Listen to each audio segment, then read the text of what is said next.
to the flag of the United States of America and to the republic for which it stands, one nation, under God, indivisible, with liberty and justice for all.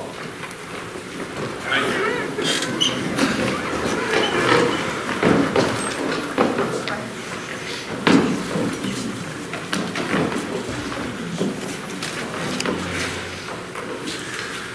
On tonight's agenda, we have both our budget workshop and our usual meeting. The superintendent's report and budgets presentation will be followed by the 15-minute community question on the agenda. And then, if you go all the way to the back, we have general questions for those of you who would like to look ahead and see things. Next year's calendar, if we approve it, is on the back for next year's holidays and time. May I have, from Pete, would you please take the resolution for the approval of the minutes? Number 2, approval of minutes. Resolved upon the recommendation of the superintendent, the Board of Education hereby approves the minutes of the December 11, 2018 bond vote, the January 16, 2019 regular meeting, the January 22nd, 2019 special meeting. May I have a second? I'll second that. Thank you, Ed. All in favor? Great. Mr. Rosdale, your report? Yes, sir. Please join me down below.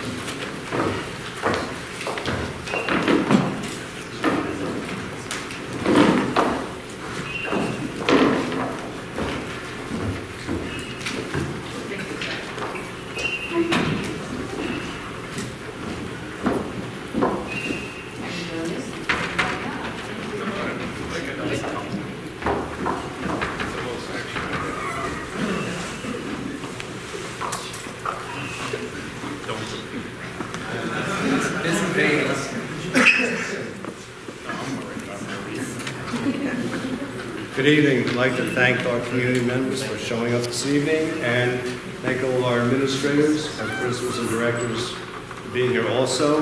This portion of the budget does pertain to them, so thank you for joining us.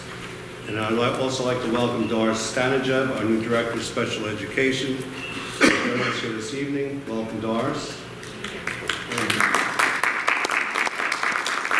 Please don't let the special ed portion of the budget scare you and drive you from the building. We'll get there in a moment. First, my message. When I was thinking this, reflecting, this is something we reflect on constantly since last year, a year ago. It's hard to get it out of your mind. And I was trying to think this morning, does it seem like this year went fast since February 14th, or has it been slow and seems like a long time ago? It all has impressed us in very different ways, but it helped shape the direction of our district in particular. And I'll tell you what changes took place since that February last year as far as security measures go. As all of you know, we built the perimeter, secured the perimeter, repaired the perimeter of the entire district, along with new gates, the gatehouse, the guardhouse by the main gate was built. We hired armed guards, one in each building and one positioned at the gate. We also created an identification system. We brought in ID badges for all faculty and staff, as well as our high school students.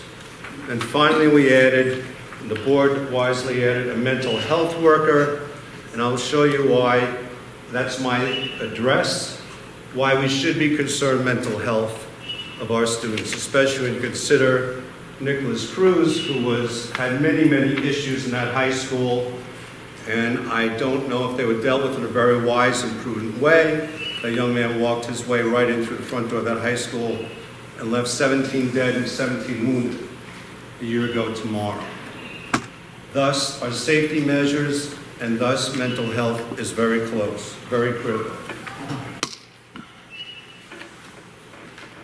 I have some charts that I think will impress you, and I'll be honest, I borrowed these, I saw Great Bosie's presentation, and I wanted to take a number of these that dealt with mental health and wellness. This won't be a surprise to you, young people's use of social media. If you look at the right-hand side, you have almost constantly, hourly, daily, majority of time, they're on their devices.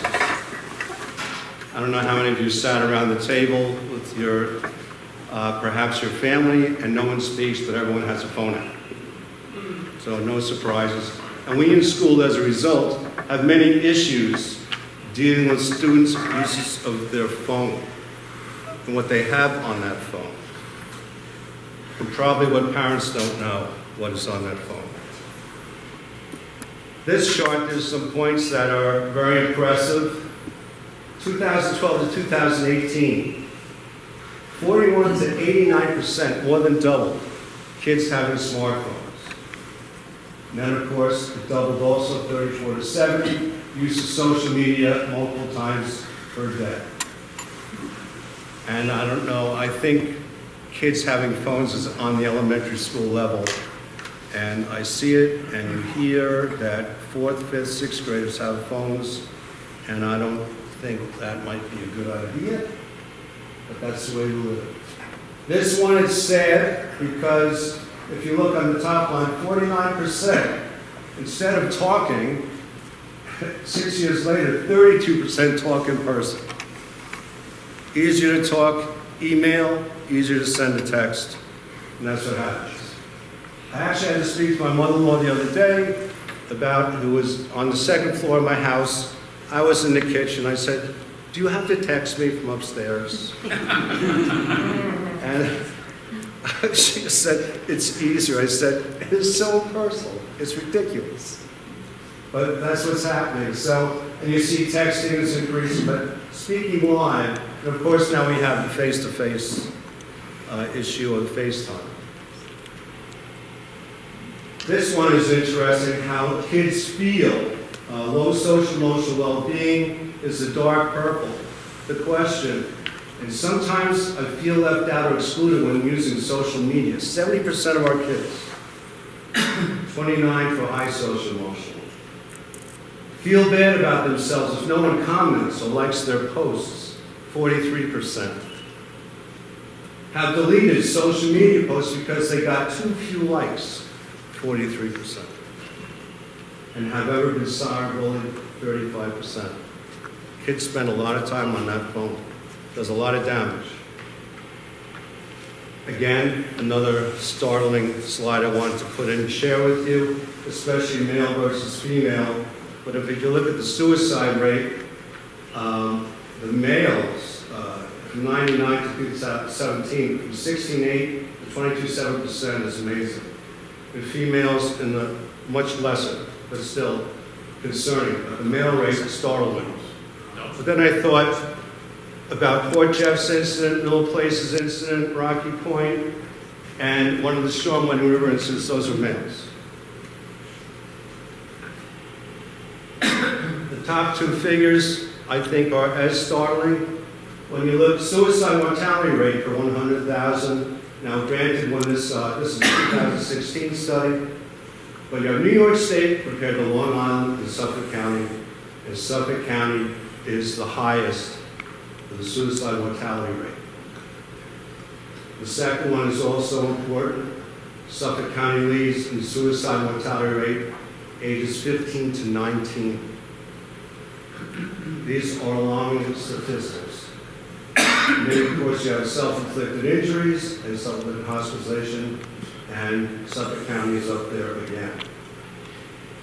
These are just small tidbits and items. Nevertheless, to me, I find a lot of them that, yeah, I figured that, or they shocked me.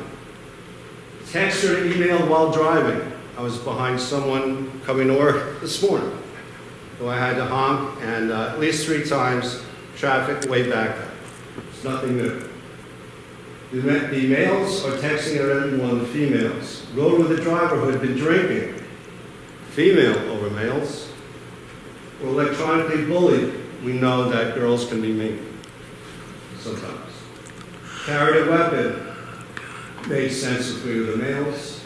Physical fight also made sense, males dominated there. Experienced physical dating violence, girls 11 to 9. Experienced sexual dating violence, again girls 13 to 6. Felt sad or hopeless, look at that number versus the male on the female side. Seriously considered attempting suicide. Attempting. Females, I don't know what male.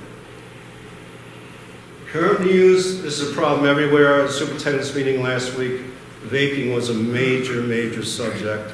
Out of control in Patchogue, Medford, out of control in Port Jefferson.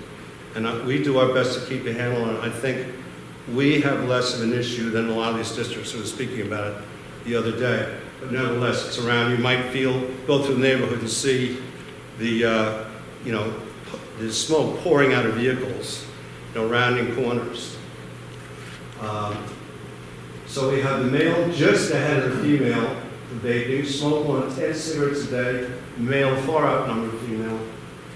Currently smoke cigarettes, cigars, or use smoking tobacco, male. Had their first drink of alcohol before age 13, female. And I've talked to a number of you, we've shared this concern in our district, and one thing we face all the time that's a serious problem when you hear of these parent-supervised drinking parties. Just calling it that is ridiculous, but we know they exist out there. Currently drank alcohol, female outnumbering male by quite a bit. Reported current binge drinking, female. Currently use marijuana, female. When we get into cocaine and heroin, the males take the lead again. Again, here we are, speaking of heroin, cocaine. That's Suffolk County leads Queens, New York, Nassau, Bronx, and Brooklyn. Again, that's an old study. I would say that's worse at this point. This is considered as a drug epidemic. This is 2015, the latest one I could get. And Suffolk County's in the lead. This will tell you why and how it's changed, and smart to pay attention to mental health and wellness and get workers in our buildings dedicated to that. Because look at the difference when superintendents are polled. Where in 2013, 22% of superintendents polled responded to mental health and wellness was 22%. 2018, 67% of superintendents said that's their number one issue. And when you look at it over the last year, it jumped 15% in a year. So that's why we are concerned about mental health and wellness. And Sir, may I add a point? certainly. I know that as a parent, it's hard sometimes to pick up on the little symptoms that pile up and eventually make this pyramid. And if you ever have any questions, we have got the staff on board who can help you. So don't ever say, gee, I wonder if that's okay, or whether maybe that's a sign I should watch out for. You can come and talk to somebody. And, that's one of the things that we would help you do. And we also can know then what their behavior is in school and maybe put the two things together. Because it's tough as a parent to figure out what is and what isn't. Well, I received a call from a very concerned parent today, and I'm grateful that parents report to me. They didn't have a name, but it's a sixth grader who's having questions about their own sexuality, but she's known to be drinking and vaping in the sixth grade. So right away I contacted our mental health people in our buildings, and we're finding that young lady, and we're going to give her help as much as we can. Obviously, there's a supervision problem at home if there's drinking and vaping in sixth grade. But we will respond, and that's a good point. You let us know, we'll get on it. And the principals are doing their best in their own building with the mental health workers to deal with these problems. So that was a year ago in Parkland, Florida. Amazing. And some of the things still haven't been resolved, assault weapons. They're still talking about arming faculty, which I don't think is a good idea. I don't want to get to debating those things, but there are a lot of things that have not been resolved. Two things I would be, the guards you have in your buildings, reliability training, experience, and security at the door. And that's why we check ID, that's why you're checked at the gate. You have to watch who's coming in and out of your district. I got to thank you. Email from a parent whose son, excellent student here, very high in the top 10. And he was to come to the district and visit over Christmas, and he was stopped at the gate. When I was first reading the email, I said, oh boy, I'm going to get a bad email here. But she said, I'm happy that he was stopped and you checked who it was at the gate. And I believe we're doing the right thing. I feel a lot safer than I did on February 13th last year. Okay, budget. This is the second budget workshop. Last month we presented 13% of the budget. Today we have 10. So if you really want to be thrilled, we have 77% of the budget next time, and that's where most of the money is going with salary and benefits, and we'll have facilities in that budget as well. But tonight, here are our copies. That's why our people are here to answer questions and help me with this presentation. 10% of the budget. First issue, contractual. We are slightly down from last year. If you look what was budget actually spent, that's our format. Materials and supplies, they are up slightly. Oh, I have so many exciting things coming in. Okay. Materials and supplies, let me explain. If you see in red, it might be difficult to you out there. The reason why that is up $5,000. That additional supplies support our reading program, level literacy, and teachers college reading project that we initiated last year, this year, along with our writing project. It's up $5,000. BOCES is up, and this I must explain. We have a current thing, due to the fact we have very low participation in our assessments, state assessments, we use as many things as we can to measure our students and show growth. One is Fontes Patel, and another one is Ames Web, which our students take 3 times per year. BOCES has decided to phase out the Ames Web that has been used for years and come up with a better, as they say, Ames Web Plus, which is better to assess students. That's a new system, and when you get a new system, you have to train teachers how to use it. So that is part of the increase. And also, Every Student Succeeds Act used to let us put money under certain title monies, as we had for years in the past, but this new act, ESSA, Every Student Succeeds Act, requires you to put some of that money now in the budget. Did I say that right, Dee? Yeah, there were certain things that I used to include in the grant that they no longer will accept being included in the grant because they redefine professional development from discrete one-day workshops, which is what I used that money for, and they said you can no longer pay for that through the grant. You can only pay for continuous and ongoing. It's delivered to the teacher in the classroom setting. Okay, but it is a change. That explains that increase. So the total is $16,000 increase. Now, I must tell you, still, in February, were our initial phases. We didn't do all the budget yet. There are areas where in DO we may feel we need to make further cuts. The board may feel we need to go back and look at that again. For example, we're receiving we should be getting all our registrants for our classes for next year, enrollment numbers. And we'll be looking at those as well to see which courses we might look at more closely. Will we run it, will we not run it with extremely low enrollment? And district office will make those recommendations to the board once we have those numbers so we can analyze them.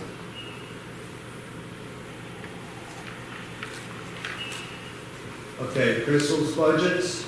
We actually saw a decrease in supervision. instruction, and I will explain that too, if Chris was want to help me out here, they can. Middle BOCES in the state. There's an increase in our school data bank prices. There is an increase in our New York State data collection. They demand every more per year that we report, and then they hike the price on us. Thank you. Science kits. Under instruction, this is an item, and I happened to observe a teacher this week who was using Words Their Way so I could get a further understanding on it. And Words Their Way is a spelling vocabulary program. They might say, well, we have the Columbia Writing and Reading, so why do you need that? Columbia Writing and Reading leave out spelling and vocabulary. So the Columbia trainer, along with our reading specialist and our principal, Rob Catley, elementary school, recommend Words Their Way to teach spelling and vocabulary. Every Thursday night, tomorrow night, I'll be studying with my son spelling words. Have any of you been there? Memorizing words? Memorizing the word. What I saw 2 days ago was they teach why words are spelled that way. How it looks, how it sounds, word patterns. So you actually learn the why, not just memorize it. So this actually enhances, and we know the spelling and vocabulary enhance the reading and writing program. So we'll look at that. When someone pointed that out to Columbia, they said, oh, we better come up with our own reading and writing program. So they're doing that now. But we have a feeling that that isn't ready. It's probably more expensive. We'll take this route. But I really, you might think I'm nuts. Many people do. But when I observed this lesson, these kids, third graders, were enjoying learning why words are spelled the way they are. And I couldn't believe how fast they were getting it. All the different O sounds, all the patterns, O, U, all of them. And they're making great progress on it. That's that program. And of course, horseshoe tables, you can see what the rest is. But our data bank increases, Words Their Way programs we recommend. We're trying to find money. Like you always do in a budget, you want to add a new program, where can you take money away to pay for it? Library, in the media center, they wanted to, in the middle school, create reading areas to encourage our kids to come in, make it a casual area, set it up from the rest of the library, because our library in the middle school is pretty busy with what goes on there.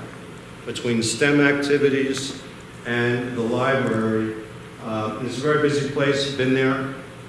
And so the furniture, a couple $1,000s, we'll show a book, a catalog that someone helped us discover, that we've already passed on to guidance and told them, you can get cheaper furniture. I don't know who that was. But there are cheaper ways to get furniture. And buying furniture like we used to, like this, when people are waiting in waiting rooms, or you have young kids that get stained and they get crazy, and that furniture is generally pretty old. Wouldn't you say, Pete? Okay, so that's the library piece. Books to support the Columbia Reading and Writing Program. Library chairs in the high school. What's the same ones, Rob? The original, I believe. 30 years old? And they're cloth, so And they're weak and they're wobbly. very distinct. Scariest night in our lives. Do any of you know WWE Mick Foley? 300-pound wrestler? Scariest night in the world was Rob and I brought Mick Foley, limping as he does, to the library, and we put him in one of his chairs. I was praying to God it was not going to crack and Mick Foley hit the dirt. But they are 30 years old, so we're trying to upgrade that a little bit in the library. A happy thing, the few $1,000s in the co-curricular. I visited with Andy and Larry, the STEAM Club in the middle school, which had 50 kids that day after school. The computer room had coding.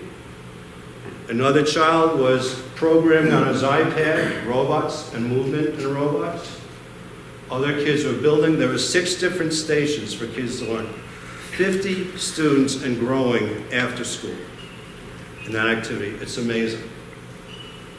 So we need to get that supplies to keep the interest level there.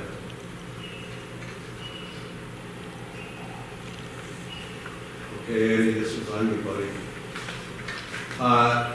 Math, let me explain that. IXL, hope I have it right, Andy. And what this is our kids, and Andy wants to get our kids extra help online, on the computers. He has to buy each kid a license. Those licenses have increased their cost, but so have our number of kids who use those programs in school and at home for extra help in math. Is that pretty correct? Yep. Okay, new math textbooks, we've been using disposables. So the wisdom, and as we explained to the board the other day, on any one of these textbook increases, all these things have changed from 20 years ago. They're all accessible online. You can have your lesson in class, and most of them you can go home and see the lesson again, given by a person who works for that company. And our kids are using these online things. So you have to pay for licenses. But anyway, that's the math, new math textbooks suggested. We can stay with workbooks and maybe save a couple thousand. But as we all know, with disposable, it's better to go with a permanent book. And now to 2 workbooks. Science. Our books are 20 years old in science in the middle school. And as I mentioned, I think it's last month, there was not STEM and engineering at that time, which if you look at all the graduation requirements now recommended what seniors leave high school with, it is engineering and it's STEM skills. So the new books had that. It's a license paid over 2 years, right, Andy? It's about $26,000 a year or so. $28,000. To get those books. And then technology needs a table saw. Just before we move on with that. Yes. Just so everyone's aware, the site license, we have seen many students use it. So what's happening is we're reacting to the popularity and the use of it. When the student goes home, they can go through lessons, they can go through this online help, and many of the students are using it, and more probably can use it. That's, besides the increase in the cost, it's being used. So if they're using it, let's provide it to them, because it's helping them do better in their classes. And it's in a medium that, for the most part, most of the students, K-8, are more familiar with than sitting there with a textbook doing workbook type stuff, where online, that's their world, how they're growing into that. And that's a real great investment in terms of what we're providing to the students. Thanks, Bob. I agree with that. I was talking to Monica about all the illnesses going around with kids right now. Everybody getting sick. My son, now I do my son's algebra homework with him. And keep in mind, I taught English for 32 years. I taught English for a reason, not math. So he was absent. So I know he's going to go back to school. He didn't hear yesterday's lesson. And I'm fearing he's going to come home, and I tell him when he's getting on the bus in the morning, pay attention to math and listen to what they're saying. Pay attention. But if he's missing the day, and online, if I could go online with his system and find it and go, here it is, let's watch it together, or take a look at it, it would help so much. Forget it if a kid's out 2 days consecutively, what he loses in algebra. I'm really looking forward to middle school math. I can tell you that. Not really. So that was a good point, Bob. Online resource at home, and even if they don't want to, look, you don't get everything in class. If you're in week some classes, you're taking notes like crazy, you're missing part of what's being presented. Totally. And the ability to go back home and see that lesson again is priceless. Okay? Again, I want to thank my directors for giving me good explanation of all these things. English, what we have is, and I priced it with Frank, great books, what our kids use in 7th and 8th grade, and adding some more choices to great books. We've been using paperbacks, okay? But they've lasted 6 to 7 years, correct, Frank? So, I don't know, would we get a piece of a hard copy more or less, but Frank and I had that discussion about hard copy versus the paperbacks. We're not throwing them away in a year or two. So we had a debate, but you only need to say what per book? $7 a book. So we're having that discussion. Now, this is another one, in social studies. What we've done, and we knew this years ago when we started presenting, and the board might remember, we asked for social studies books on the high school level. Then we moved slowly down for the next section in the next year, and then the next year to spread it out versus getting social studies books 7 through 12, which would be enormous. This is the last piece, 7 and 8, which will give us new books 7 through 12 in social studies. So we won't be reading about the possible impeachment of Clinton. That's a bad joke, sorry. So what they are is, again, as Bob mentioned before, the online component, okay? And they're aligned to the new social studies framework, okay? What they're doing, here's the social studies framework in a nutshell. Your Regents exams are now on the essays, not like the old ones. They are modeled after the SAT College Board essay questions. The new framework guides them in that direction.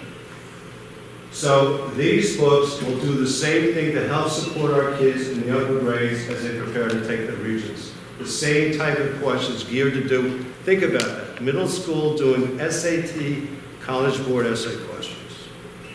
Pretty difficult, and again, available online for our kids.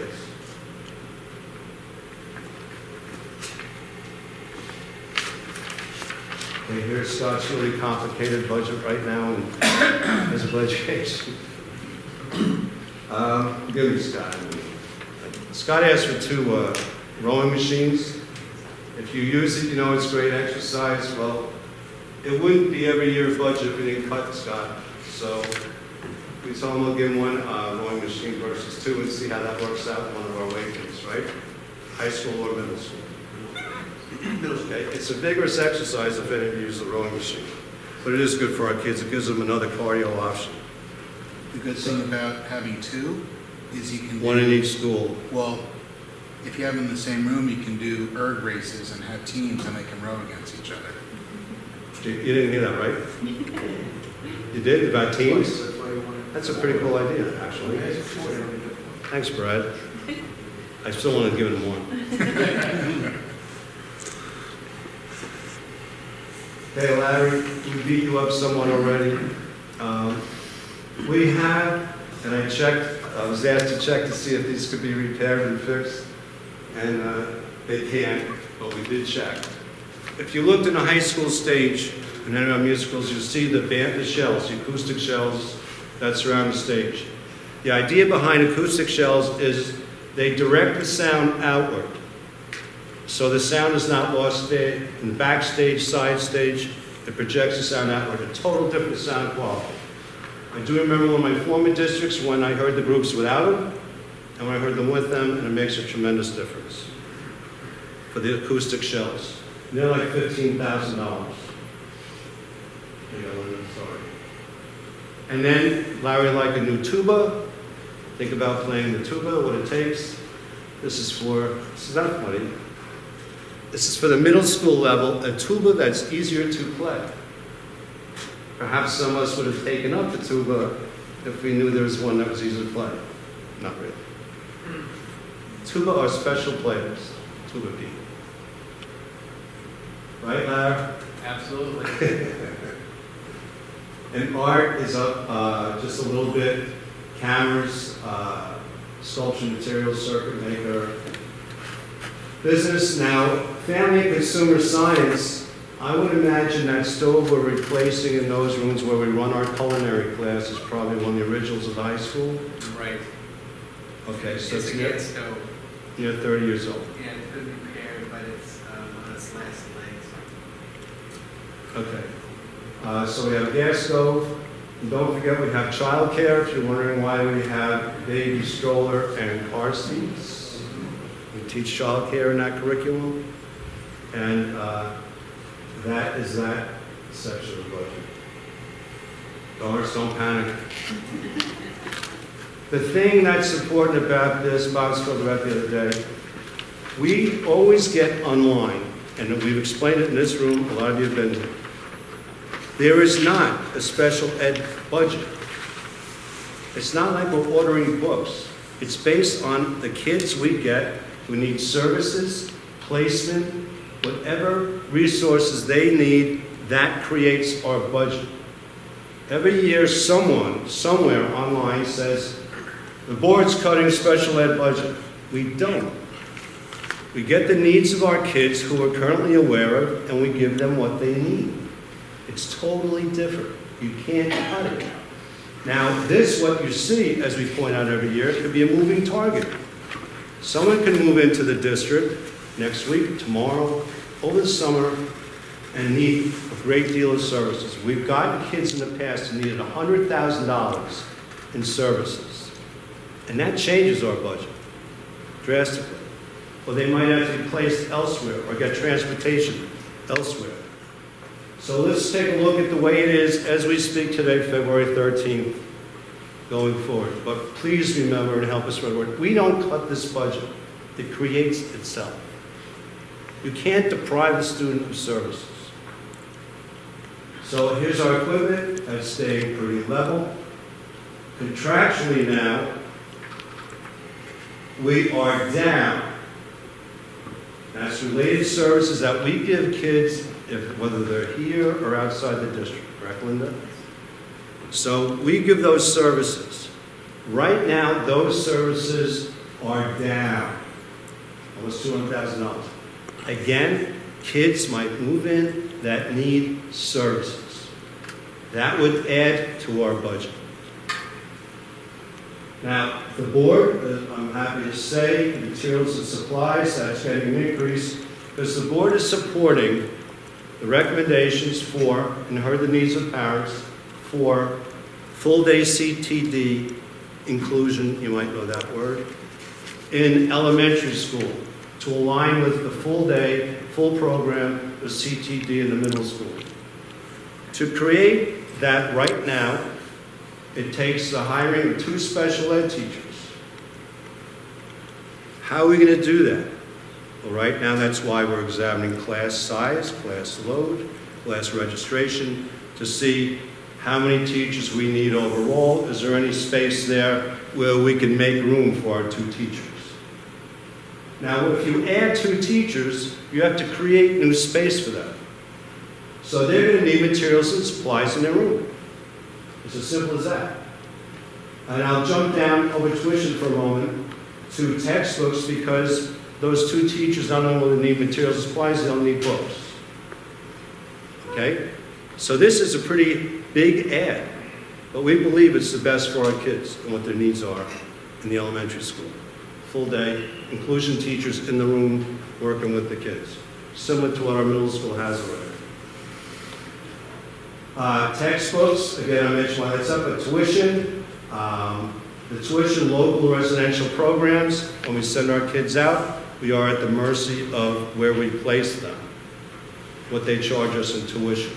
So currently, that's our projected tuition cost for our kids placed outside of the district right now. The BOCES, that is our special ed kids, our special ed students that are enrolled in BOCES.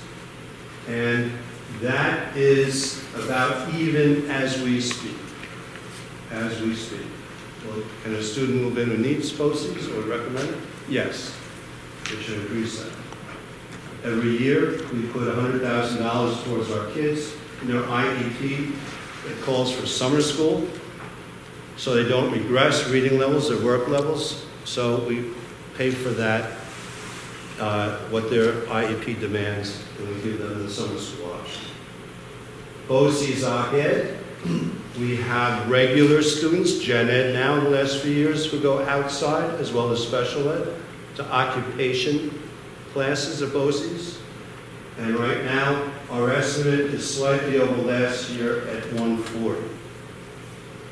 Again, it'll fluctuate. Students move in, students move out. Yes, that can happen. And you'll see what that increase total is. Guidance, equipment, is that we have, is that the, that's what that is, right? The furniture. As I mentioned earlier, when we look at the furniture in the library, we're mentioning that guidance, their stuff is, the guidance suite in the high school is right next to the library. Their furniture is 30 years old as well as the library's. It is not very attractive, it needs work, but we also handed Mr. Dyroff a catalog where he can shop for cheaper furniture and guidance. Contractual, that's about the same. You can see what that covers: Naviance, PSAT exams, ACT, AP, materials and supplies, down just a tiny bit.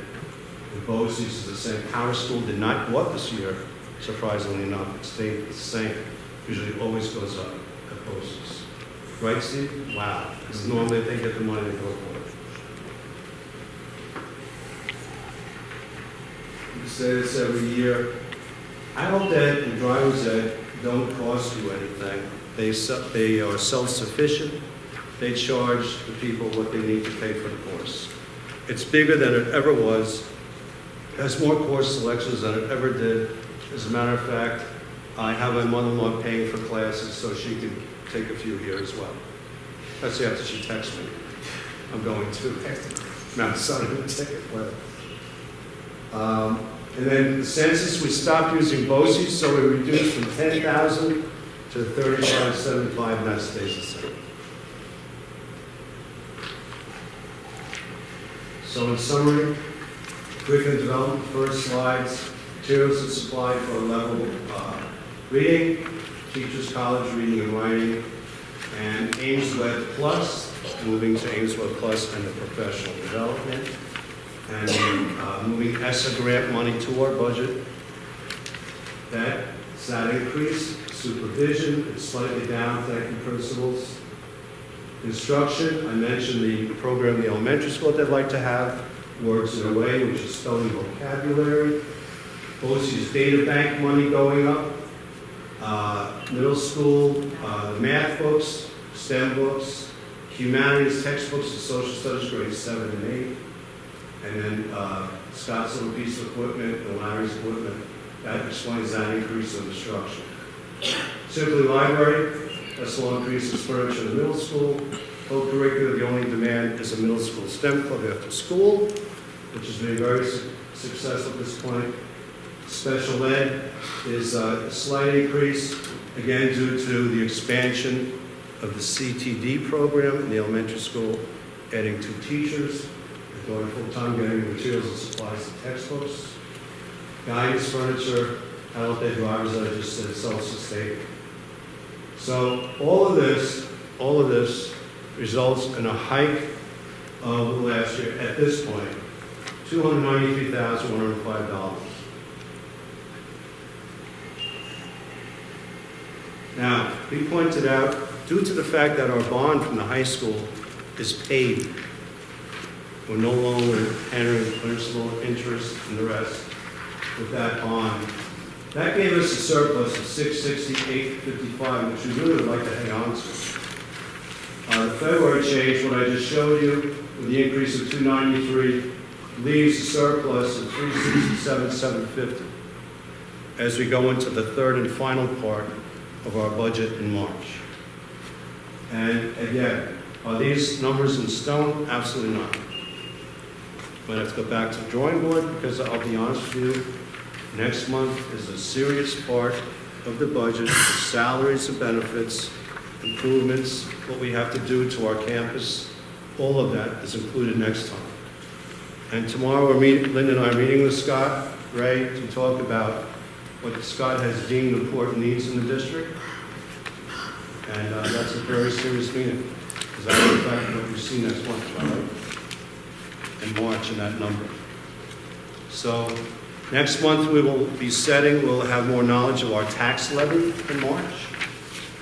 In April we get the figures for our state aid, which we will adjust. April, as you remember last few years, is always your biggest month to adjust your budget. Because you have real figures, tax levy, state aid. And that's what we'll be talking about, and that's the biggest part of the budget. That's over 70% of the total budget in March. Questions? Okay. Oh, yes. Where it says guidance for contractual, you have AP exams. Don't the parents pay for the AP exams? I'm sorry. Yes, that's on the revenue side, though. We have to show the expenditure here, and then the money that comes in from the parents, it Oh. comes on the revenue side. Oh, okay. You show that, but we get it back. Right. Oh, okay. And then also the STEAM program at the middle school, who's the advisor for that? Morgan O'Reilly?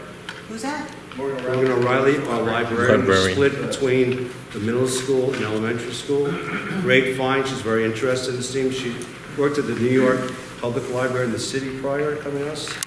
And you're hitting on something important because it's the teacher, it's the advisor who gets the kids coming out. And the kids love her. I don't know how she can handle this thing the way it's taken off, but she's doing a great job. All of us watched it the other day. And it's extremely successful. And she's only one advisor for 50 Right kids? now, well, that we're gonna have to look at. It's a good question, but we didn't know it was gonna go this crazy at this point. And staying after school is amazing. I think it's two things. Interest in STEAM, we know coding is a big interest in this district. Even on the elementary level, some of the most popular things that happen in the elementary school, coding, learning how to move things, learning how to program. That's spread into the middle school. So kids are there for many reasons, but it's also, I believe, a social event.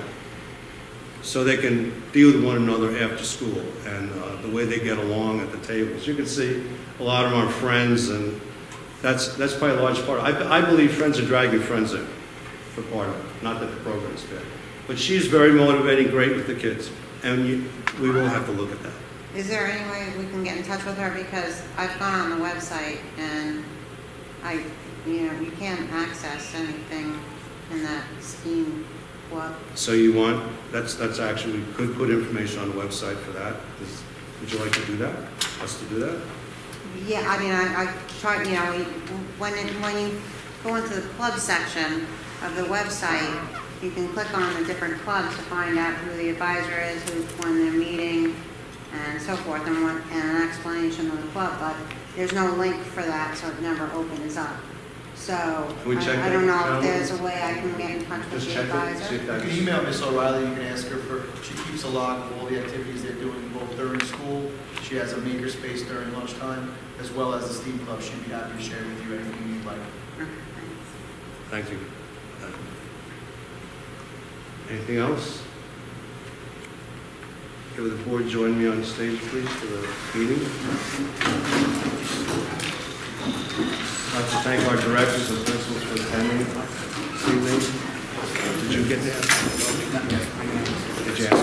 No. Good.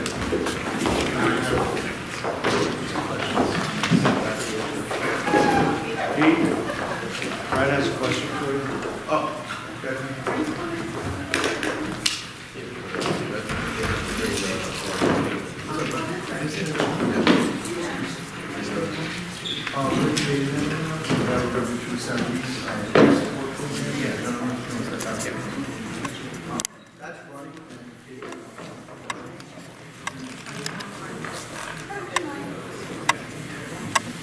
Move on with the agenda.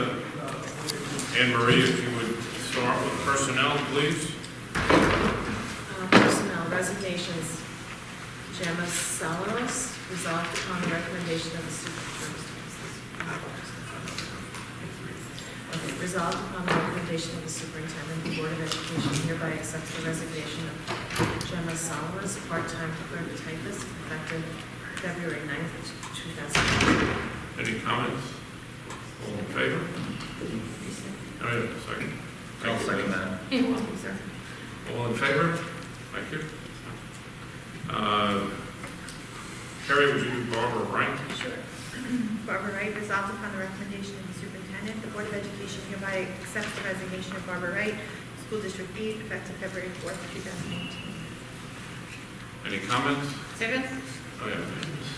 Comment, thank you. A little excited over the comments. May I have a second? A second. Thank you. Now, any comments?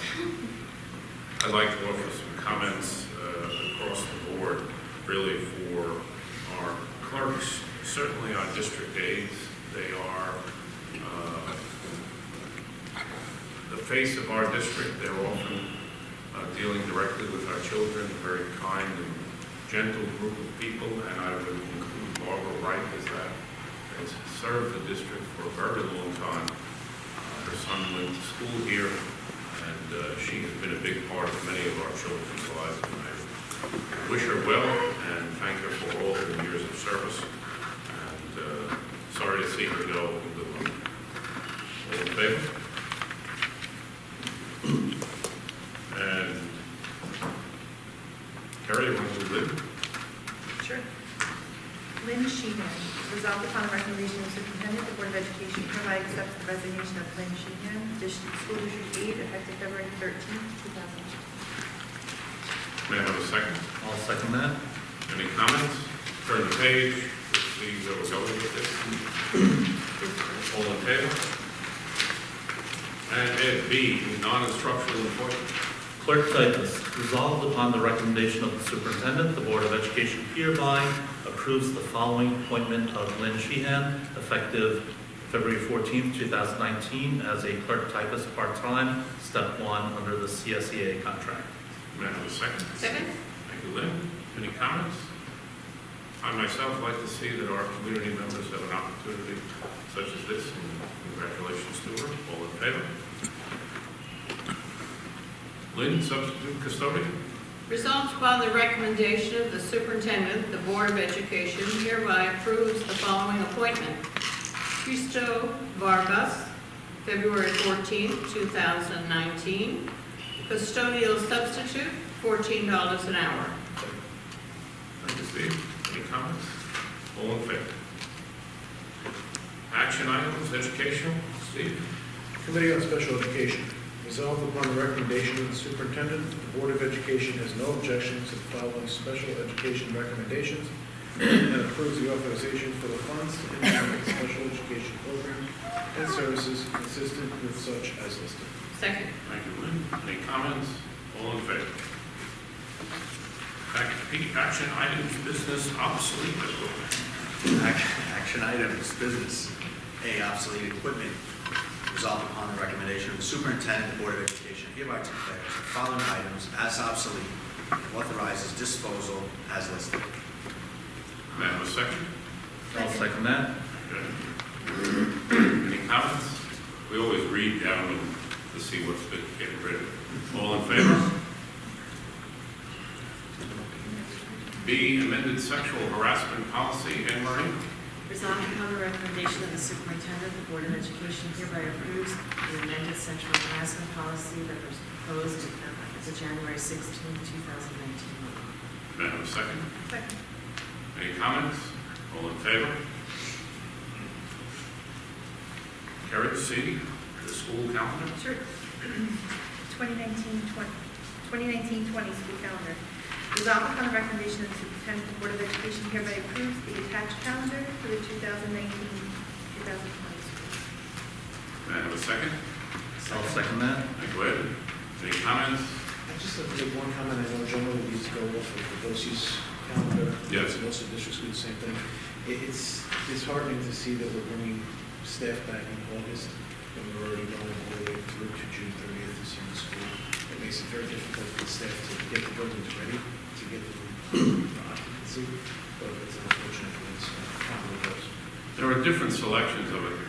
What drives this, particularly the back half of the calendar, is, it's done backwards, is the testing schedule of the regions. That is, that's what defines really this year. If you look at this year's calendar, it's awful because of the last region stage is well into the later part of June. May I have a second? Second. Any comments? All in favor?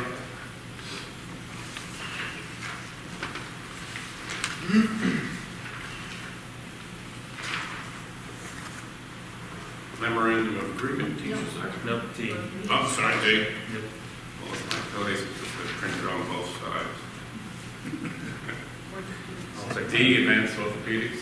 Advanced Orthopedic Scholarship. Resolved upon the recommendation of the superintendent, the Board of Education hereby approves the inclusion of a scholarship from Advanced Orthopedics in the amount of $750 for a graduating senior pursuing college education in the healthcare field.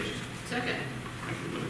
Any comment? One comment, thank you to Advanced Orthopedics for their generosity.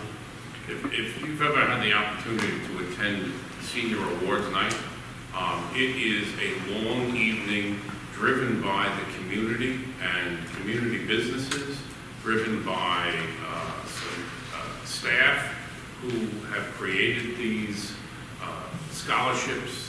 It is extraordinary to see the community support and the amount of scholarships that are offered to our students in all types of fields. It is just wonderful, and this is just another example of it, and we are most appreciative. All in favor? E, Lynn, memorandum of agreement. Memorandum of Agreement, Teachers Association.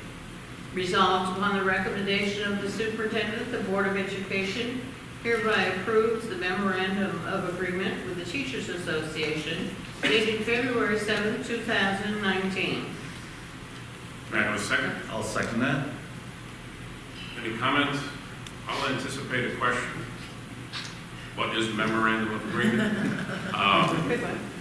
Is, as we have created a retirement incentive, individual teachers who have specialized training would present some concerns with us in terms of exiting.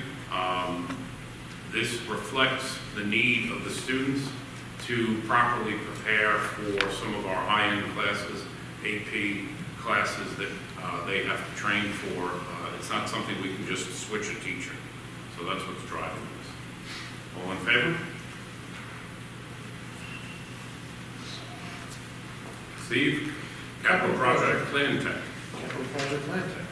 Resolved upon the recommendation of the superintendent and Severia Belfiore of H. Strong Architects, the Board of Education hereby increases the amount awarded to Land Tech Group by $1,972,567.20 to include the completion of the bleachers and press box, fencing and backstop by the varsity baseball field, cut through of the high school parking lot for student and teacher access and related site work. May I have a second? Second. Thank you, Kurt. Comments? You get the comment afterwards. Not now. I will offer some commentary that may anticipate a question. This reflects the capital project that you all voted on in the last budget. This is some excellent work by our staff and Scott Ray, who has put in tireless hours in terms of this. For example, the original plan for the bleachers was quite a lot more money. I'm going to say $200,000 or $300,000 more. Through his work and looking at the needs, we are able to address the drainage problem, the dilapidated condition of the baseball field by the middle school. We will be installing proper ADA compliant bleachers, all in within the budget as opposed to falling outside of the budget. And even through that, through some comments by some of our community members, we've been able to refocus the planned projects to allow for better handicap access. When someone wants to come watch a game, they don't have to park in one location, they can park over at the middle school, and this, the walks and everything will now be all the way around so that you can come in and have a very ease of access to them. This has been extraordinary amount of work to make our property work properly, be available to our students. They were not going to be. There's a fallacy out there. The field and the field services and the track and field would not have been available to our students. And that's part of our program. If any of you have paid attention to the extraordinary results of many of our students in many different sports, track and field being one of them, we're a little district who makes a mark nationally in all of these different sports. and that's part of a program. That's as important as academics, as important as sports, music, and the arts. These students become disciplined because they have to learn how to use their time between all of these different disciplines that serve them as they go on to careers. We've seen articles about how music study helps students in their business careers and how it helps them in their academic careers. All in favor?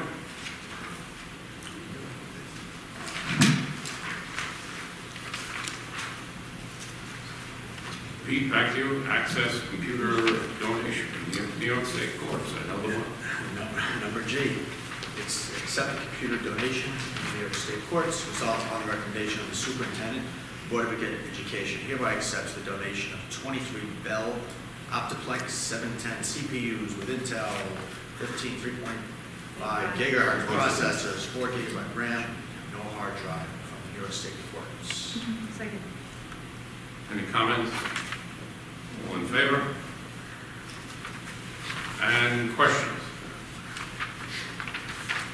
You were first up at the back. How are you? I actually have just like some comments that I wanted to make, and so I hope you guys bear with me. I'm not very good at public speaking.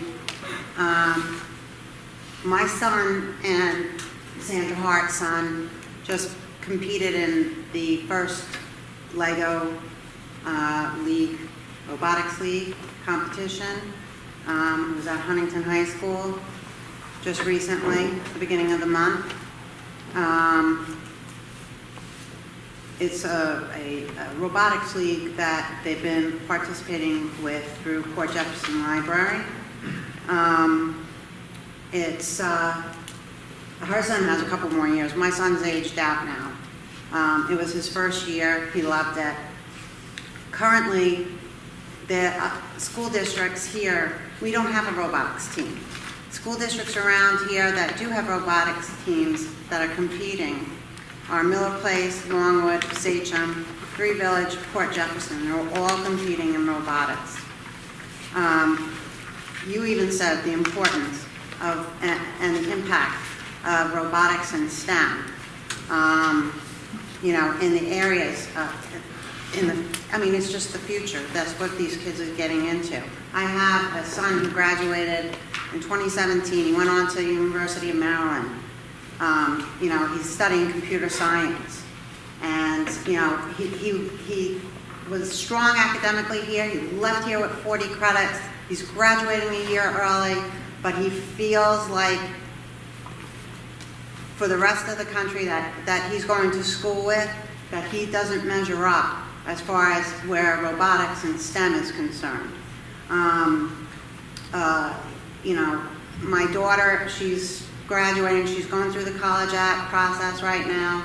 She's a science major. We need to, what I'm trying to say is that we need to step it up in this area. Colleges want to see stuff that you're doing besides what you're doing in the classroom. They want to see what you're doing outside the classroom. I have a son now who's going from middle school into the high school come this fall. He's programming already.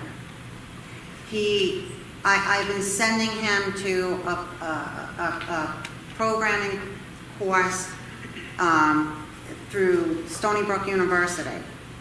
And I'll give you information on it. It's called Kid Oyo. It's codelongisland.org. And they've actually been starting to go into school districts all through Long Island. And they're competing now. They're getting these kids to do hackathons. This is what the colleges are looking for as far as STEM is concerned. I am so happy for our district as far as sports is concerned. I love that the cheerleaders came in first this past weekend, but we really need to step it up for STEM. Mill Place has a great robotics team. Apparently they've been doing this for like 3 or 4 years. I don't know if possibly, I know that we had joined ComSwag at some point, and then that fell through. Maybe we can join Miller Place, I don't know.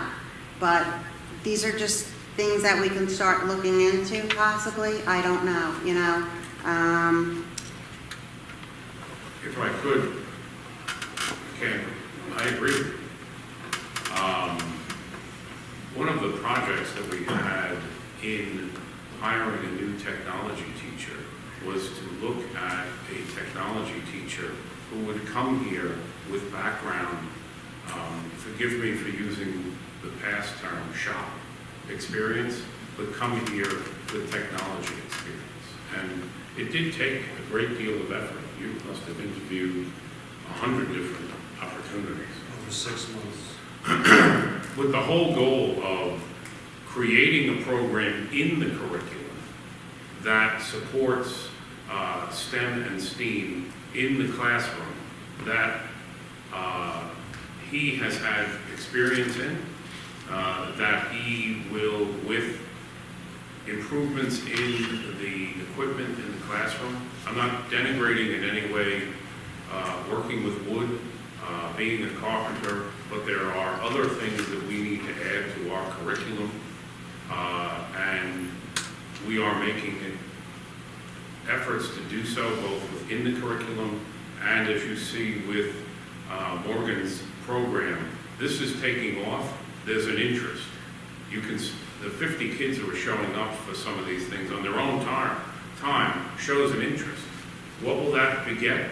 Will we start looking at other clubs where this is such a good club that we're able to do? We've always had, to be frank, difficulty funding and getting a teacher to be the advisor of a full-blown robotics course. Well, the technology teacher has that background and may be able to introduce that into the curriculum itself. My opinion is a club is one thing. Can we start doing this as a course in the classroom as part of our program? And I'm hoping with he's the foundation, that's going to go very far. So we agree, we've already started the process, and we're going to continue to commit to that process of how we add STEM and STEAM to our overall program, whether it's club or in the classroom. I really love that you're mentioning that and that you would like to incorporate the STEM and STEAM programs. But on that note, I don't know how many years that's going to be, you know, in order to make it a part of the curriculum and have funding for a course, let's say, and have enough students who are going to be involved in that. Really what we are asking for right now, or what are some of the steps that can be taken for a high school first league robotics challenge team where an advisor would need to step up. As you said, you've had some difficulty finding an advisor, but between like the math teachers, the teachers with a science background that might have more of a computer science background or some sort of an engineering background, you know, what would the steps be that we would have to take in order to, one, get approval from the board, from the district, the funding? I understand that there is funding that needs to be given for the actual club. For example, the teacher salary in terms of a stipend, I'm sure that's something, transportation to these competitions. But to be honest with you, the amount of time that the students spend in order to get to this competition, for example, with the library program, we enter into practices pretty much in October, and the competition is early February. So it's not even a full academic year program where the club would be actively working on this robot. It really does amount to about 3 to 4 months, and the way that the library team is run for the middle school is once a week for about an hour and a half, where I'm assuming maybe at the high school level it would have to be a little bit more, and maybe they would like break it up into shorter time periods. But I really am in the dark in terms of how do clubs even get formed and how do things come about. I know in the high school, the Ocean Bowl, there's a science club, you know, similar to, I guess, a robotics league where they go on challenges and things like that. But who started that club? Was it an advisor? Was it a parent? Was it the students? So I'm looking for a little more guidance in this. If, I might suggest following up with Gordon and Andy Matthews that give you Okay. a little bit more insight. This isn't a small endeavor. Robotics is a massive opportunity. You need to think of it in terms of, this is how I think of it, we need to commit as to a varsity level sport. That's the funding that's required. At the high school, it's very, very different than the middle school. I could not answer your question as to the steps, but this Okay. is something that we have, as a board, charged the district towards our commitment with STEM and STEAM in terms of going forward. Certainly, I would encourage you to follow up with the questions, but it is a multi-year commitment, because what happens is you have middle schoolers, they will be part of it in the high school, but there's also younger students who don't participate in the competition. The high school level competition is a whole different ballgame than the middle school competition. We've all talked about this, about how do we introduce this. The course in and of itself may not be the whole piece, but the course might be a part of it that allows the after-school club to have that foundation. It's going to be a process to get it off. You mentioned the STEM and STEAM programs, and that's not the middle school program we were just discussing. This is something now occurring in the high school, because I wasn't aware of that. Well, the teacher who was hired in technology, as I said, Okay. we interviewed looking for this type of technology background. Yeah. Thank you, Bob. First of all, you hit a lot of important points, and I mentioned one before. Your advisor is everything, no matter what club. You don't want the teachers taking it for the stipend. And as Bob mentioned, it's going to have to be a sizable stipend, because it's at least as much time-consuming as a varsity football position. But it goes throughout the year. I watched the STEM program, the robotics program grow in William Floyd, and they compete nationally, but I had to watch it grow. It starts with the teacher. That teacher has to be dedicated to give up weekends, after school, nights, and I will tell you, you're saying there must be somebody. I went to every math and science teacher I thought would motivate kids and asked them if they did it, would do it.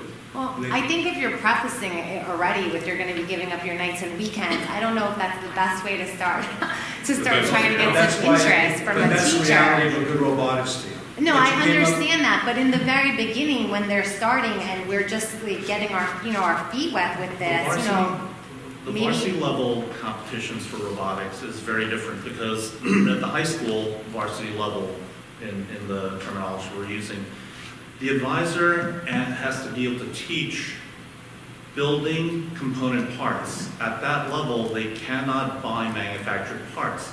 That's a huge commitment. They have to know programming, they have to know engineering, they have to know design, they have to know machining. It is a huge commitment. I do have some limited experience with robotics at the high school level. Gordon certainly has a lot more, but it is a huge commitment, even more so than a varsity coach on a very intense sport like football. But that being said, important things. We do have this young man from upstate. He has been trained in Project Lead the Way, if you've heard about that, in middle school and high school. It's the most advanced STEM training for classrooms in middle school and high school. He's been trained thoroughly. He's bringing that curriculum with him, so he can start it early and build up.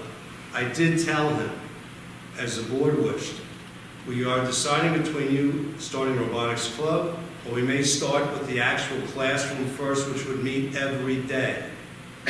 Every day. He's aware of this.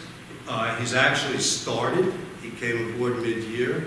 So we have plans for him. He has to write curriculum, but the board has asked me for a few years now, who can we get to do it?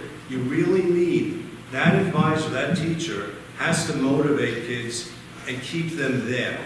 It's a lot of work. This person's very important. This young man, I think, has that, but we are looking at writing the curriculum. This is going to happen soon, because you see the demand, we told you about it in the middle school. They're going to want to do more in the high school. And yes, but you gave me another idea here. is to call the superintendent in the meantime at Miller Place and see if we can combine a team in robotics. I know her very well and see what she says. That would be nice. I mean, if we, I'm a little overwhelmed with the whole idea that he has to write a whole curriculum. I don't know at what level Well, if we're it's talking about. classroom- if it's Well, I don't know classroom, at what you have level that we're talking about competing, because we're talking about like first The Lego. first tech challenge. Yeah, we're It's- talking about like firstinspires.org, Yeah. where the kids are basically, like this year they created robots for space exploration. And the You know, program- and they just have to complete certain tasks with their robot. We may be looking at a bigger program. I think it would be. But we could helpful. get our feet wet with a smaller program, or maybe with, And there We're are- talking at two different entities.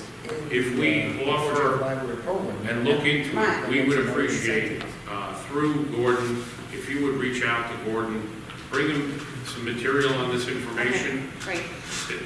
I said at the beginning when you spoke, I agree. Yeah, Now let's see no. what the local program is. It is not something that can, what we're speaking of is not something you turn on immediately. It requires planning. What you may be speaking of is a different opportunity, and I'm all for an opportunity. Bring it to Gordon, Okay. bring it to Andy, and I think it's a great, it may be a great opportunity for us. Okay, And great, much of what thank they're you. saying is one of the reasons why the Port Jeff Library stops at the end of middle school, because the next level up on that Lego program is a very large step. So we'll look And at that's Right. why the age of- My daughter did the same one before Jeff. Yes. Right. I It's remember. been fantastic, but when you get to that next level, there's so much more commitment, and that's what we need to bring it into that level to make it work. So, I thank you. understand. Any other questions? Yes, sir. How are you this evening? I'm well, thank you. Just a question on the land tech contract. I certainly agree with everything that's laid out here and what they're doing. The resolution says the contract is increased by 1,000,009 and change. It doesn't say to what number as to what that total is. Correct. It was 5 million. Okay. What, we don't release the money until the projects are either proposed or completed. So this is the payments for some of this. This is payments we owe, and then based on the items listed, this is what's going to complete all of the projects. The what do we call them? The bleachers.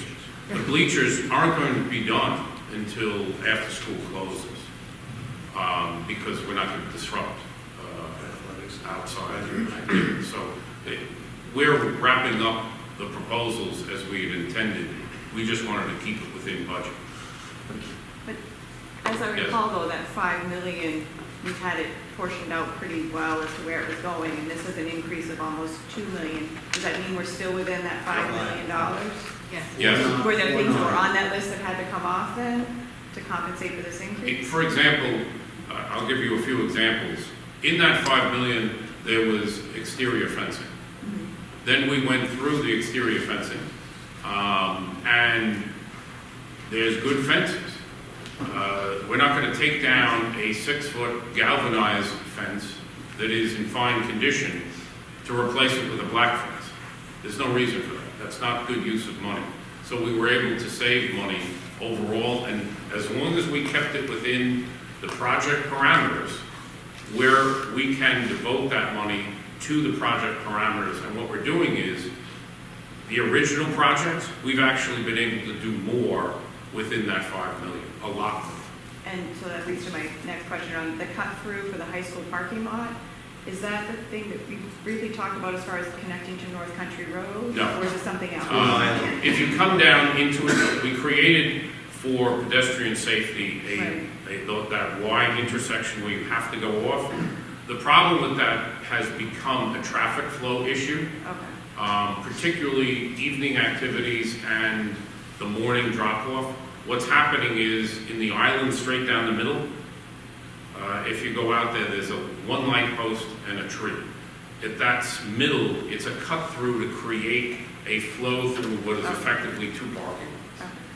It's just allowing, for safety purposes, that you can come in and out without having to go all the way down to where the drop-offs are, and you can pull back out.